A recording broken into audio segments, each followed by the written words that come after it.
வணக்கம். அவினாசி லிங்கம்.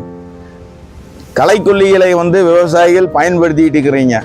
களைக்கொல்லிகள் பயன்படுத்துறீங்க, களையை கட்டுப்படுத்தணும் பயன்படுத்திட்டீங்க. ஓகே, உங்களுடைய பிரகாரம் நான் உங்கள் வழிக்கு வர்றேன். எத்தனை வருஷமாக நீங்கள் களைக்கொல்லி அடித்து கண்ட்ரோல் பண்ணிக்கிறீங்க சொல்லி கொஞ்சம் யோசனை பண்ணுங்க. நிறைய விவசாயிகள் நினச்சிட்டு இருக்கிறீங்க களைக்கொல்லிகள் அடிக்கப்பட்டால் செடி மேலே தான் படு, மண்ணு மேலே படாது அப்படின்னு. அது தவறான செயல். கண்டிப்பாக மண்ணில் படும். அந்த கெமிக்கல் மழை பெய்யும் பொழுது மண்ணில் இறங்கி தென்னை மரத்தினுடைய வேர்களை பாதிக்கும். அப்படி பாதித்தனால் ஏற்பட்டக்கூடிய விளைவுகள் தான் இன்னைக்கு தென்னந்தோப்புல தென்னை மரத்துக்கு நோய் எதிர்ப்பு சக்தி குறைஞ்சு இந்த விஷத்தை தென்னை மரம் எடுத்துக்குது. நிறைய பேர் இன்னும் புரிஞ்சுக்கவே மாட்டேங்கிறீங்க.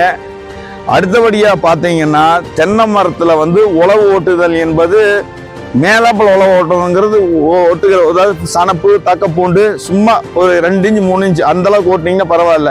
ஒவ்வொருத்தரும் நல்ல ஆழம் போகணும் அப்படின்னு உழவு ஓட்டி தென்னை மரத்தினுடைய வேர்களை கட் பண்ணிடுறீங்க. உதாரணத்துக்கு போனால் இந்த பெரிய தென்னை மரங்கள் 25 அடிக்கு மேலே 25 அடிக்கு மேலே இருக்கும்.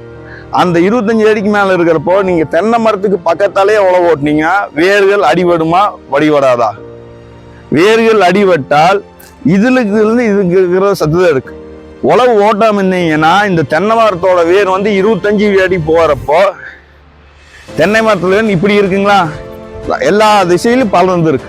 அப்போ இந்த எல்லா திசையிலும் படர்ந்து இருக்கிறப்போ உழவு ஓட்டாம இருந்தீங்கன்னா வேர் அடிபடாமல் இருந்தால் இந்த மழை காலங்களின் பொழுது இந்த பிரஷ் கட்டர் மூலமா வெட்டிவிட்ட தலைகள், இது பார்த்தீங்கன்னா பிரஷ் கட்டர் மூலமா வெட்டாத பகுதி, இது பார்த்தீங்கன்னா பிரஷ் கட்டர் மூலம் வெட்டிய பகுதி. இப்போதைக்கு உங்களுக்கு இப்போதைக்கு அப்படித்தான் தெரியும். மழை காலங்கள்ங்கிறப்போ நுண்ணுயிர்கள் மக்க செய்து அந்த சத்துக்கள் கண்டிப்பா உங்க தென்னை மரத்துக்கு நல்லதுதான் கொடுக்கும்.